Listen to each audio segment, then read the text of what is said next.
वहां पर पत्नी जगाती है चाय का प्यार लेकर, तब उठते नहीं, तो अभी उठ जाएंगे 10 बजे ऑफिस जाना है। आपने खुद आप कल्पना करिए कि आप कितने बजे उठते हैं वहां, और यहाँ कल्पना करिए कितने बजे उठ जाते हैं। और दिन भर एक आसन पर बैठ करके और मंत्र जाप करते हैं तो भी कोई थकावट नहीं आती, कोई ऐसा नहीं। और वहां पर आप 5 मिनट पूजा में बैठते हैं तो बाहर निकलने की नीयत होती है बार बार।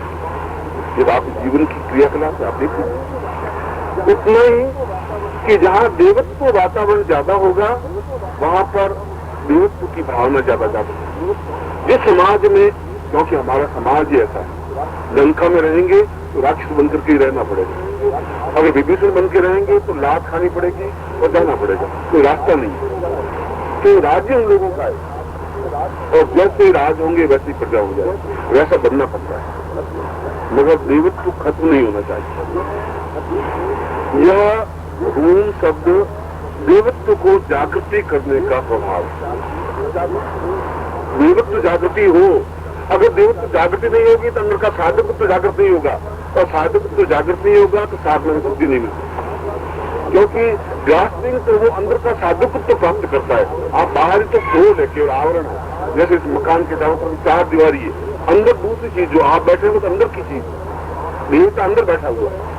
ये चारों तरफ जो है वो तो एक दीवार है, ये शरीर केवल दीवार है, अंदर कोई जो बैठा हुआ है उसके चारों तरफ की सेफ्टी के लिए उस अंदर के देवता को जागृत करने की क्रिया रूम, ये रूम दी।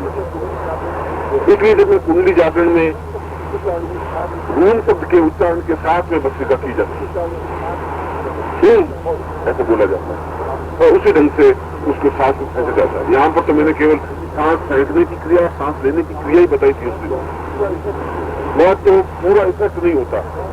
मगर जब रूम शब्द के साथ में उसकी ध्वनि करते हैं तो अंदर का देवत्व स्वतः जागृत होने लग जाता है। ये इस शिविर का प्रस्तावित विषय नहीं था, इसलिए मैंने उसको ज्यादा महत्व नहीं दिया। प्रसन्न बस उसका जो भी आया वह मैं सुझाया।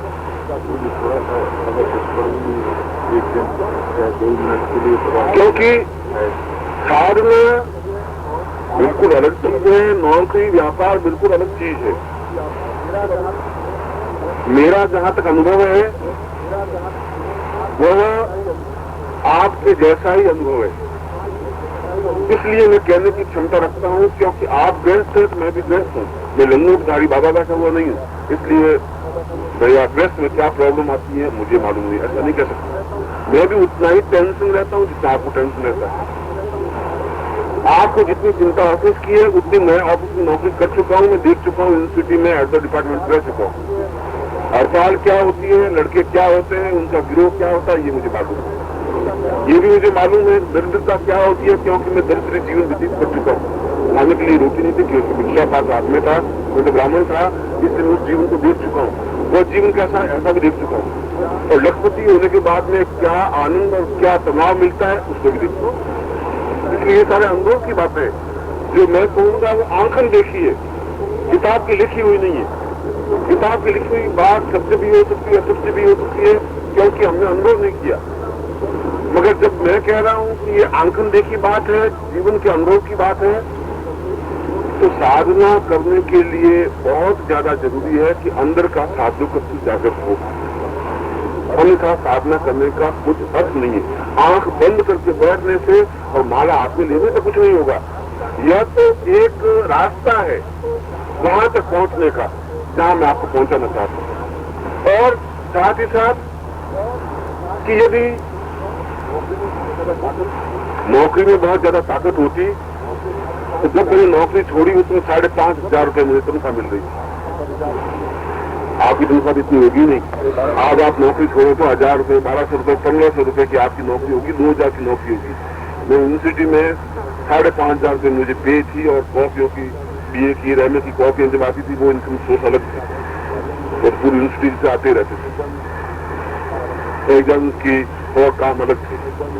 फिर भी मैंने ये निश्चय कर लिया था कि यह जीवन पूर्णत्व का जीवन नहीं है, यह जीवन है आर्थिक उपार्जन का जीवन है। और सारा समाज और मेरे परिवार वाले मेरे विरुद्ध थे कि आप बिल्कुल पागलपन करें, दशा तुम्हारी खराब आ गई थी, नौकरी छोड़ रहे हो और पछताओगी, जिंदगी में पछताओगी, फिर मुझे याद करोगे। मैंने कहा ये बात सही है।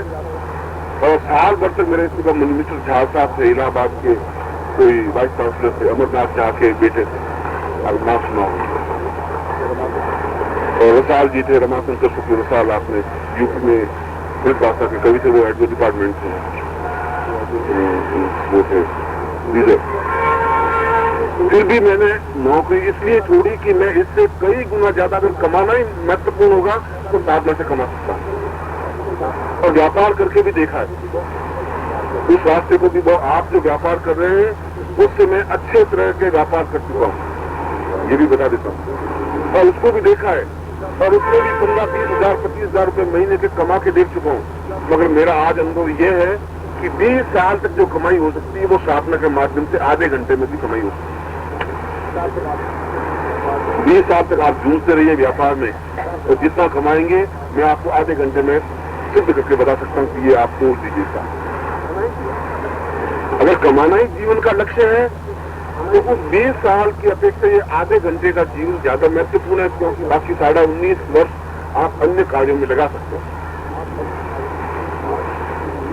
इसलिए साधनात्मक जीवन का मतलब मेरा ये नहीं है कि आप बिल्कुल साधु बन जाए, भगवे कपड़े पहन ले, सन्यासी बन जाए, मैं ऐसा कुछ नहीं कह रहा हूँ। मैं गृहस्थ को गृहस्थ बनाए रखना चाहता हूँ, मगर मैं ये चाहता हूँ कि जीवन आपका बहुत मूल्यवान है, आपके सामने हीरे बिछे हुए और आप केवल कंकरों को सुनते हुए जा रहे हैं।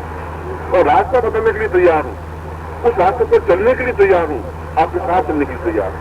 और मेरा देखा हुआ रास्ता है कि वह आर्थिक दृष्टि से कई संपन्न, अगर आपको 5-25 लाख रुपए कमाने हैं तो उसके माध्यम से भी कमा सकते हैं, इकट्ठा कर सकते हैं। किसी माँ काली को तो सिद्ध करना, महालक्ष्मी को तो सिद्ध करना है, क्या सिद्धि तो करना है। अब उस सिद्धि में मान लो 4 महीने लगेंगे, 6 महीने लगेंगे, 8 महीने लग जाएंगे, उत्तर ध्रुव तो हो जाएगा। सारा सिद्ध करेंगे तो रोज 200-500 में सोन मिल जाएगी, बहुत बड़ी बात है।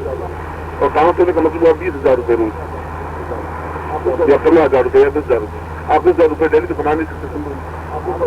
मैं केवल आपको लालच की बात नहीं कर रहा, मैं कह रहा हूं कि यह जीवन भी उतना ही मूल्यवान है साधनात्मक, मगर आवश्यकता है उसके नियम है कि 10 बजे पैंट कोट टाई लगा करके ऑफिस में जाना और ऑफिस में बैठना और 5 बजे तक बैठना, इसके भी वैसे नियम है, तो इनको आप नेग्लेक्ट नहीं कर सकते। इस साधना के लिए भी उस कुंडलिनी जागरण की जो क्रिया है, वह मैंने कुंडलिनी जागरण से समझाया था, और समझाया था कि अंदर के देवत्व को, अंदर के साधुकत्व को भी जागृत किया जा सकता है रूम शब्द से, और उन लोगों ने किया। कितने सफल हुए, कितने असफल हुए, यह तो मैं आपको 365 दिन में केवल 7 दिन तो यहाँ लेता हूँ, 358 दिन आप उन बीच में रहेंगे, व्यक्तियों के बीच में, तो किसका इफेक्ट ज्यादा पड़ेगा वो तो आप सोच सकते हैं। मैं तो केवल 7 दिन मुझे तो मिलते हैं मुश्किल साल भर में, वो भी आप बड़े एहसान करके तो आते हैं, हम गुरुजी आ रहे हैं, हम गुरुजी आ रहे हैं, हम गुरुजी आ रहे हैं, और फिर आते हैं, और उसमें भी आपका कितना टाइम कैसा बीत कर रहा है। ये तो जितना ज्यादा इस जीवन में आप अपने आप को आनंद लेंगे, रस लेंगे, तब इस जीवन का आनंद मिल जाएगा। ये जीवन का एक आनंद है। ये अलग बात है कि आप खाली गिलास को खाली गिलास कहें या आदि भरी हुई कहें, वो तो आपके जीवन की इच्छा है। यह रूम बीज ताकत का, हिम्मत का, जोश का, शक्ति का, साहस का, सामर्थ्य का और देवत्व को जागृत करने का बीज रूम। और जितना ही ज्यादा रूम बीज हम जपेंगे उतनी ज्यादा इन गुणों का प्रस्फुटन हमारे अंदर होगा। अगर आप ताकत का मतलब बहुत मोटा ताकत समझते हैं तो गलत फहमी। ताकत का मतलब है आत्मबल आपका उतना होना चाहिए। मैं 8 घंटे कदमों से लगा के बैठूंगा, मुझे कोई विचलित नहीं कर सकता, और बैठ जाता है। यह जो आत्मबल है वो आत्मबल रूम बीज है। अगर रूम बीज ये सब कुछ होता तो फिर दूसरी बार रूम और इसमें देने की जरूरत नहीं थी, फिर इसमें 2 रूम दे दी। एक से काम चल रहा था, जब पूरा आत्मबल, साहस, शक्ति, क्षमता, देवत्व जागृत हो रहा था, तो दूसरा रूम देने की इस मंत्र में जरूरत क्या थी उसको? आखिर कोई को कारण होगा। और दूसरा तांत्रिक जिसको रूम को सबसे किया, इसलिए दोनों दिए, स्त्रीलिंग भी दोनों दिए, एक से चल रहा था काम, दोनों दिए, उसको समझने की जरूरत है। दूसरा पहला रूम है तो दूसरा रूम गो, यह तांत्रिक बीज है। शीघ्र सिद्धि प्राप्त करने के लिए किसी भी साधना में तुरंत सफलता मिल जाए, शीघ्र सफलता मिल जाए, प्रत्यक्ष तो अनुभव हो जाए, इसलिए इसको दूसरे बीज को प्रत्यक्ष बीज कहा गया है। किसी भी देवता को प्रत्यक्ष सिद्ध करने के लिए, वह चाहे भैरव हो, चाहे काली हो, चाहे तारा हो, चाहे और कोई हो, उसको प्रत्यक्ष के लिए भी रींग और रूंग शब्द को बार बार उच्चारण करना पड़ता। केवल उसके सामने रूंग की उच्चारण करे तब भी प्रत्यक्ष सिद्धि के लिए उसी बीज का उच्चारण समाज में किया जाता है। यदि आप ये साधना ये करते कि और मुझे कुछ नहीं करना है, महाकाली को प्रत्यक्ष अपनी आंखों से देखना है, तो आंखों से महाकाली को देखने के लिए आपकी आंखें ताकतवान नहीं है कि उस महाकाली के स्वरूप को देख सके। इसलिए कि शास्त्रों में कहा गया है कि देवता का जाज्वल्य, देवता का तेजस्विता, देवता की चमक उतनी है जितनी 1000 सूर्य एक साथ उदय होते हो, इतनी चमक है, ऐसा शास्त्रों में वर्णन। और हमारी आंखें एक सूर्य को भी नहीं देख सकती। अगर हम सूर्य की तरफ ताके तो आंखों में पानी बच जाएगा, आंखें चमचमाएंगी, बंद हो जाएगी। इसका मतलब है कि हमारे चर्म चक्षु कोई काम के नहीं है। उन चर्म चक्षुओं से तो केवल भौतिक और ठोस सॉलिड पिंड देख सकते हैं, हवा को भी नहीं देख सकते, सुगंध को भी नहीं देख सकते, हम देख ही नहीं सकते कुछ भी। हम तो ठोस को, लकड़ी है, पत्थर है, आदमी है, उसको देख सकते हैं। आदमी के अलावा भी यहाँ कोई बैठा है तो आप नहीं देख सकते। इसलिए ये आंखें तो काम आएंगी नहीं। उनको देखने के लिए 1000 सूर्य जितने तेजस्विता को देखने के लिए कुछ और आंखों की जरूरत है, जिसको अंतर चक्षु कहा गया है या दिव्य चक्षु कहा गया है। और दिव्य चक्षु को जागृत करने के लिए रूंग बीज का उच्चारण किया जाता है, जो दूसरा बीज। यह प्रत्यक्ष बीज है। प्रत्यक्ष बीज का मतलब है किसी भी सिद्धि, किसी भी देवी, किसी भी देवता को प्रत्यक्ष अपनी आंखों से देखें। इसलिए आंखों में उतनी ताकत पैदा हो जाए कि उन आंखों के माध्यम से हम उस देवता को देख सके। उसके लिए रूंग बीज का उच्चारण किया।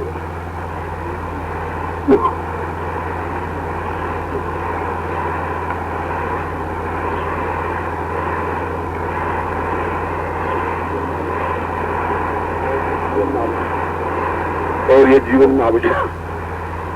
अगर हम इस मनुष्य शरीर में आए भी और मनुष्य शरीर में आकर के भी हम अपने जीवन में कुछ देवता के दर्शन नहीं कर सके, हमसे कुछ स्तर के जो पिंड है उनको अपने आंखों से देख नहीं सके, तो फिर हमारे जीवन का कुछ महत्व ही नहीं है। ये अलग बात है कि हमें उसका रास्ता नहीं मिले, क्योंकि रास्ता मिलने के बाद भी हम उससे सफलता नहीं प्राप्त कर सके तो हमारी न्यूनता है। और फिर कहा कि रे रे चातक सावधान मनता मित्र क्षण सूयता मम बहुधा भावो वसंत गगने सर्वेपि नेता। इस जीवन में सकल पदार्थ है जब नाही, भाग्य बिना नर पावत नहीं। सब कुछ है, उपलब्ध है, हमारी आंखों के सामने है, पहुंच के भीतर है। मगर यदि हम पुरुषार्थहीन है, यदि हमें आस्थाहीन है, बस 2 शब्द ही काम आएंगे, पुरुषार्थहीन और आस्थाहीन। यदि आस्था नहीं है तो आप जीवन भर ढूंढते रहिए, आप कुछ नहीं कर पाएंगे। आप शादी करके आइए, आस्था नहीं है पत्नी में, तो जिंदगी भर आपकी लड़ाई झगड़ा होता रहेगा। वो आप पे भरोसा नहीं करेगी, आप उसे भरोसा नहीं करेंगे। भाई भाई में डिफरेंस क्यों पैदा होता है? आस्था नहीं है। बेटे में और पिता में इतनी मतभेद पैदा हो जाते हैं, विश्वास नहीं है, आस्था नहीं है। इसलिए आस्था, पहले तो साधना में आस्था हो और फिर पुरुषार्थ हो, पौरुषता हो, आप में प्राण चेतना हो। इसलिए इन दोनों बीजों का समावेश किया गया, जिससे कि साधक अपनी आंखों से उस महाकाली के अत्यंत सम्मोहक रूप को देख सके।